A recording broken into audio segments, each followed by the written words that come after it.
ನಮಸ್ಕಾರ ಕರ್ನಾಟಕ, ಎಲ್ಲರೂ ಹೆಂಗಿದ್ದೀರಿ? ಇವತ್ತು ಭಾಳ ಲೇಟಾಗಿದೆ, ಸುಸ್ತಾಗೋಯ್ತು ಇವತ್ತಂತೂ ಓಡಾಡಿ. ಸೊ ಭಾಳ ಲೇಟಾಗಿ ಬಂದೆ ಮನೆಗೆ. ಬಂದು ಇವಾಗ ಒಂದು ಬಿಫೋರ್ ನಾನು ಎಲ್ಲ ಕ್ಲೋಸ್ ಮಾಡಲಿಕ್ಕಿಂತ ಮುಂಚೆ ನಾಳೆ ವಿಮೆನ್ಸ್ ಡೇ, ಭಾಳ ಇಂಪಾರ್ಟೆಂಟು. ಒಂದು ಸಣ್ಣ ಮೆಸೇಜನ್ನ ನಾನು ಕೊಡಬೇಕಾಗಿದೆ. ಯಾಕಂದರೆ ನಾಳೆ ಬೆಳಿಗ್ಗಾಗತ್ತಲೇ ಯಾವುದೋ ಒಂದು 2-3 ಇವೆಂಟ್ ಇದೆ. ನಾಳೆ ವುಮೆನ್ಸ್ ಡೇ ಸ್ಪೀಚಿಗೆ ಕರೆದಿದ್ದಾರೆ. ಸೊ ಹಂಗಾಗಿ ಹೋಗಬೇಕು. ಬಟ್ ಇದರಲ್ಲಿ ನನಗೊಂದು ಇಂಪಾರ್ಟೆಂಟ್ ಟಾಪಿಕ್ ಅದನ್ನು ಹೇಳಬೇಕು ಅಂತ ಅಂದ್ಕೊಂಡೆ. ಸೊ ಎಲ್ಲ ವಿಮೆನ್ಗೂ ಹ್ಯಾಪಿ ವುಮೆನ್ಸ್ ಡೇ. ಸೊ ಇದೊಂದು ಸಂತೋಷದ ಸಮಾಚಾರ. ಯಾಕೆ ವಿಮೆನ್ಸ್ ಡೇ ಸೆಲೆಬ್ರೇಷನ್ ಅಂತ ನಾನೊಂದು ಸಣ್ಣದಾಗಿ ಅದೇ ಒಂದು ಭಾಷಣ ನಾನು ನಾಳೆ ಕೊಡಬೇಕಾಗತ್ತೆ. ಯಾಕೆ ಅಂತಂದರೆ ಇದೊಂದು ಥರ ಸ್ಟ್ರೆಂತ್ ಬಿಲ್ಡಿಂಗ್ ಅಂತ ನಾನು ಕರಿಬೋದು. ಯಾಕಂದರೆ ನಮ್ಮ ಸಮಾಜ ಅಥವಾ ನಮ್ಮ ಭಾರತ ಯಾವುದೇ ಒಂದು ಚೆನ್ನಾಗಿರಬೇಕು ಅಂತಂದರೆ ನಮ್ಮ ಮನೆಯಲ್ಲಿ ಇರ್ತಕ್ಕಂಥ ವಿಮೆನ್ನು ಸ್ವಲ್ಪ ಟಫಾಗಿ ಚೆನ್ನಾಗಿರಬೇಕು. ಅವರ ಒಂದು ಉತ್ತೇಜನನ ನಾವು ಎಲ್ಲರೂ ಕೊಡಬೇಕಾಗತ್ತೆ. ಸೊ ಹಾಗಾಗಿ ಈ ಒಂದು ಎಫರ್ಟು. ನಾಳೆ ಒಂದು ಟಾಪಿಕ್ ಮಾತಾಡ್ತಾ ಇದ್ದೀನಿ ನಾನು, empowering women for the future ಅಂತ. ಸೊ ಅಂದರೆ ನಮ್ಮ ವಿಮೆನ್ ಪವರ್ನ ಮುಂದೆ ಫ್ಯೂಚರಲ್ಲಿ ನಾವು ಹೇಗೆ ಸ್ಟ್ರಾಂಗ್ ಮಾಡಬೇಕು, ಆಮೇಲೆ ಫ್ಯೂಚರ್ ವುಮೆನ್ ಯಾವ ಥರ ಇರಬೇಕು ಅಂತಕ್ಕಂಥದ್ದು. ಸೊ ಭಾಳ ಇಂಟ್ರೆಸ್ಟಿಂಗ್ ಟಾಪಿಕ್ಕು. ನಾನೊಂದು 2-3 ಸಣ್ಣ ತುಳುಕು ಒಂದು ಇನ್ಸ್ಪಿರೇಷನಲ್ ಟಾಪಿಕ್ನ ನಾನು ಇಲ್ಲಿ ಹೇಳೋಣ ಅಂತ ಅಂದ್ಕೊಂಡೆ. ಅದಕ್ಕೆ ಇಷ್ಟೊತ್ತಲ್ಲಿ ನಾನು ವಿಡಿಯೋ ಮಾಡಿಬಿಟ್ಟು ಕೊಟ್ಬಿಡೋಣ. ನಾಳೆ ಏನು ಕತೆನೋ ಗೊತ್ತಿಲ್ಲ ನನಗೆ. ಇನ್ನು ನಾಳೆ ಪೂರ್ತಿ ಇಡೀ ದಿನ ಟ್ರಾವೆಲಿಂಗ್ ಇರುತ್ತೆ, ಮತ್ತು ಇವತ್ತು ಸುಸ್ತಾಗಿದೆ, ನಾಳೆ ನನಗೆ ಆಗುತ್ತೋ ಇಲ್ವೋ ಅಂತ ಅನಿಸ್ತು. ಹಾಗಾಗಿ ಒಂದು ಸಣ್ಣ ವಿಡಿಯೋ ಪ್ರಯತ್ನ ನಡೀತಿದೆ ಇಷ್ಟೊತ್ತಲ್ಲೂ. ನಮ್ಮ ಯುವ ಪೀಳಿಗೆ ಈಗ ನಿಮ್ಗೆಲ್ರಿಗೂ ಗೊತ್ತಿರೋದೇ ವಿಚಾರ. ಯುವ ಪೀಳಿಗೆ ಈಗ ಹೋದ ಸಲ ನಾವೆಲ್ಲ ಹೇಳ್ದಂಗೆನೇ ಏನು ಯುವ ಪೀಳಿಗೆ ಅಂತ ನಾವು ನೋಡಿಬಿಟ್ಟಿದ್ದೀವಿ. ಯುವ ಪೀಳಿಗೆನ ನಾವೇನು ಹೊಸದಾಗಿ ಮತ್ತೆ ಸರ್ಟಿಫಿಕೇಟ್ ಕೊಟ್ಟು ನಾವು ಮಾಡಬೇಕಾಗಿಲ್ಲ. ಅವರಿಗೆ ಯಂಗರ್ ಜನ್ರೇಷನ್ಗೆ ಏನು ಮಾಡಬೇಕು ಅನ್ನೋದೊಂದು ಡೈರೆಕ್ಷನಲ್ ಅಪ್ರೋಚನ್ನು ಸರಿಯಾಗಿ ಇಲ್ಲದೇ ಇರೋ ಕಾರಣ ಅವರು ನಮ್ಮ ಜಗತ್ತಿನ ಜೊತೆಗೆ ಮಿಂಗಲ್ ಆಗ್ತಾ ಇಲ್ಲ. ಭಾಳ ಇಂಪಾರ್ಟೆಂಟ್ ಇದೆ. ಯಾಕಂದರೆ ಹಳೆ ಜನ್ರೇಷನ್ನು ಒಂಥರ ಬೇಜಾರಾಗಿದೆ ಅವರಿಗೆ. ಟು ದ ಪಾಯಿಂಟ್ ಜನ ಮಾತಾಡೋದಿಲ್ಲ. ಮೂರನೇದು ಒಂಥರ ಡಿಸ್ಟೆನ್ಸಿಂಗ್ ಬರ್ತಾ ಇದೆ ಅವರಿಗೆ. ಆಮೇಲೆ 4ನೇದು ಬಂದು ಈಗೇನಾಗಿದೆ ಅಂತಂದರೆ ಅವರ ಒಂದು ಆಪರ್ಚುನಿಟೀಸು, ಜಾಬ್ ರೋಲ್ಸು ಎಲ್ಲವೂ ಚೇಂಜ್ ಆಗ್ತಾ ಇದೆ. ಸೊ ಹಂಗಾಗಿ ಹಳೆ ಕಾಲದವ್ರು ಹೇಳಿದ್ರೆ ಅವ್ರು ಕೇಳೋದಕ್ಕೆ ರೆಡಿ ಇಲ್ಲ ಅವರು. 5ನೇ ವಿಚಾರ ಒಂದು ಡಿಫಿಕಲ್ಟ್ ವಿಚಾರ ಅಂತಂದರೆ ಎಷ್ಟೋ ಜನ ಹೆಣ್ಮಕ್ಳಿಗೆ ನಿಂಬೆಹಣ್ಣು ಹಚ್ಚರಮ್ಮ ಅಂದರೆ ಗೊತ್ತಿಲ್ಲ. ಇವತ್ತಿನ ಕಾಲದಲ್ಲಿ ಹಂಗಿದೆ.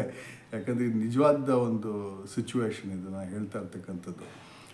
ಎಷ್ಟೋ ಜನಕ್ಕೆ ಗೊತ್ತಿಲ್ಲ. ಸೊ ಹಾಗಾಗಿ ಇವೆಲ್ಲ ಏನಾಗುತ್ತೆ ಅಂತಂದರೆ ನಮಗೆ ಒಂದು ಸ್ಟ್ರೆಂತನ್ನ ನಾವು ತೊಗೊಂಬರ್ಬೇಕಾಗತ್ತೆ ನೆಕ್ಸ್ಟ್ ಲೆವೆಲ್ಗೆ. ಈ ಲೀಡರ್ಶಿಪ್ಪೇ ತಗೊಳ್ಳಿ, ಅವರು ಕಾರ್ಪೊರೇಟಲ್ಲಿ ಮುಂದೆ ಹೊರಿತಾರ, ಇಲ್ಲಾಂದರೆ ಅವರ ಒಂದು ಕೆಪಬಿಲಿಟೀಸ್ನಲ್ಲಿ ಯಾವುದೇ ಒಂದು ರೋಲ್ಸ್ ಆ್ಯಂಡ್ ರೆಸ್ಪಾನ್ಸಿಬಿಲಿಟಿಲಿ ಮುಂದುವರಿತಾರ ಅಂತ ಅದರಲ್ಲಿ ಅವರಿಗೆ ಒಂದು ಎಕ್ಸಲೆನ್ಸನ್ನು ಅವರು ತೋರಿಸ್ಬೇಕಾಗತ್ತೆ. ಆ ಒಂದು ಕಾನ್ಫಿಡೆನ್ಸ್ನ, ಹಿಂದೆ ಇಲ್ಲದೇ ಇರತಕ್ಕಂಥ ಕಾನ್ಫಿಡೆನ್ಸ್ನ ಇವರು ನಾನು ಮಾಡ್ತೀನಿ ಅಂತ ಒಂದು ತೋರಿಸ್ಬೇಕಾಗತ್ತೆ. ಆ ಜಾಬ್ ರೆಸ್ಪಾನ್ಸಿಬಿಲಿಟೀಸ್ ಇವರು ತೊಗೋಬೇಕಾಗತ್ತೆ. ನಾನು ಅದೇ ಇಂಡಿಯನ್ ಇನ್ಸ್ಟಿಟ್ಯೂಟ್ ಆಫ್ ಸೈನ್ಸ್ಗೆ ಹೋಗಿದ್ದೆ ನಾನು. ಆ ಒಂದು ಬ್ರಹ್ಮೋಸ್ ಮಿಸೈಲ್ ಇದೆಯಲ್ಲ, ನಿಮ್ಗೆಲ್ರಿಗೂ ಗೊತ್ತಿರೋದೆ ಬ್ರಹ್ಮೋಸ್ ಮಿಸೈಲ್ ಇಂಡಿಯಾದ್ದು. ಆ ಒಂದು ಟೆಸ್ಟ್ ಸೆಂಟರ್ ಅದು ಎಲ್ಲಿ ಡೆವಲಪ್ ಆಯಿತು ಅಲ್ಲಿಗೆ ಹೋಗಿದ್ದೆ.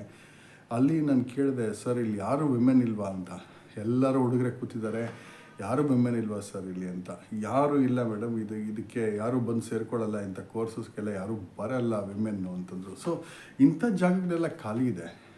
ಭಾಳಷ್ಟು ಏರಿಯಾಗಳು ವಿಮೆನ್ನಿಂದ ಅದು ವಿಮೆನ್ಗೆ ಅದು ಏನಕ್ಕೆ ಆ ಒಂದು ರೋಲ್ಸ್ ಆ್ಯಂಡ್ ರೆಸ್ಪಾನ್ಸಿಬಿಲಿಟಿ ಯಾಕೆ ತೊಗೊಳ್ಲಿಕ್ಕಾಗಲ್ಲ?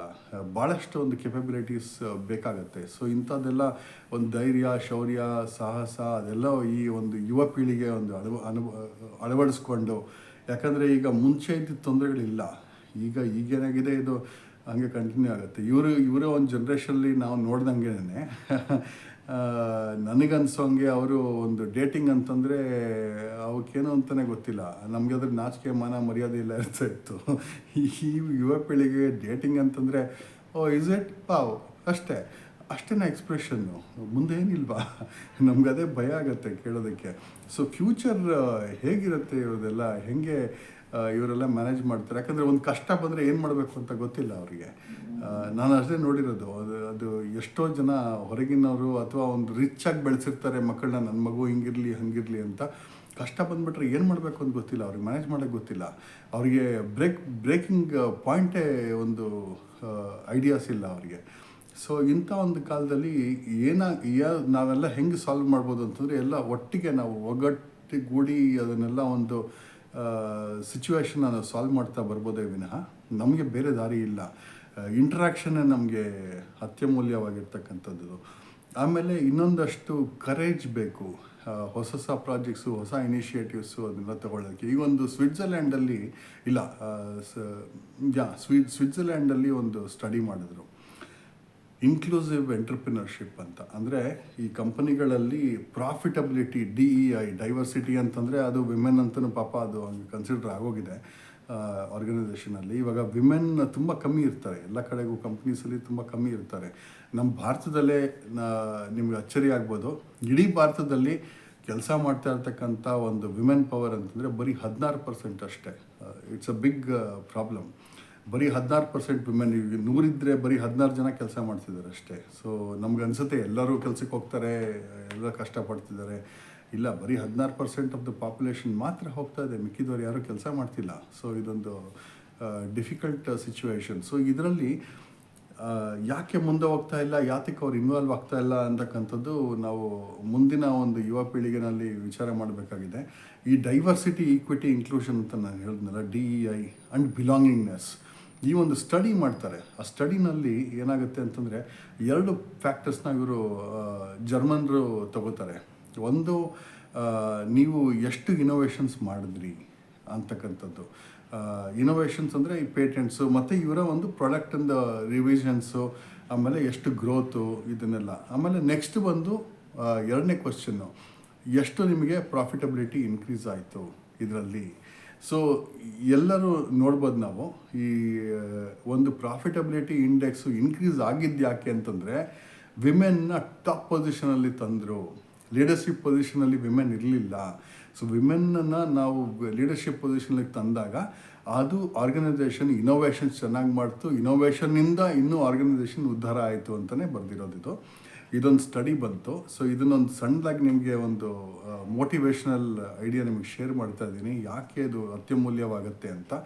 ಸೊ ದಯವಿಟ್ಟು ಎಲ್ಲರೂ ಒಂದು ಉತ್ತೇಜನ ತಗೊಂಡು ಮುಂದಿನ ಒಂದು ಸಿಚುವೇಶನ್, ಈಗ 16% ಇದೆ, ಅಟ್ಲೀಸ್ಟ್ ಮುಂದಿನ ವರ್ಷ ನಾವು ಒಂದು 20% ಇರ್ಬೋದಾ, 25% ಹೋಗ್ಬೋದಾ ನೋಡೋಣ. ಅದಕ್ಕೆ ಪ್ರಯತ್ನ ಪಡೋಣ. ಎಲ್ರಿಗೂ happy women's day once again. ಮತ್ತಿನ್ನೊಂದು ವಿಡಿಯೋ ಜೊತೆಗೆ ಇನ್ನೊಂದಷ್ಟು ಮೋಟಿವೇಶನ್ಸ್ ಒಂದಾಗಿ ನಾನು ಸಿಗ್ತೀನಿ. ಆಮೇಲೆ ಇನ್ನೊಂದು ವೆರಿ ಇಂಪಾರ್ಟೆಂಟ್, ಬಿಫೋರ್ ಇವಾಗ ಈ ವಿಡಿಯೋ ಕ್ಲೋಸ್ ಮಾಡಲಿಕ್ಕೆ ಮುಂಚೆ, ನಾನು ಬೇರೆಯವರ ಸ್ಟೋರಿ ಹೇಳಬೇಕು ಅಥವಾ ನನಗೆ ಯೂಟ್ಯೂಬ್ನಿಂದ ಒಂದು ಧನ ಸಹಾಯ ಮಾಡಬೇಕು, ಇದು ಸಂಗ್ರಹಿಸ್ಕೋಬೇಕು ಅಥವಾ ಬೇರೆ ಏನೋ ಮಾಡಬೇಕು, ಅದಿಲ್ಲ ನನಗೆ. ಆಮೇಲೆ ಇದು ಕಂಟೆಂಟ್ಗೋಸ್ಕರ ನಾನು ಮಾಡ್ತಾ ಇಲ್ಲ. ಇದು ನನ್ನ ಟ್ರಾನ್ಸಿಷನ್.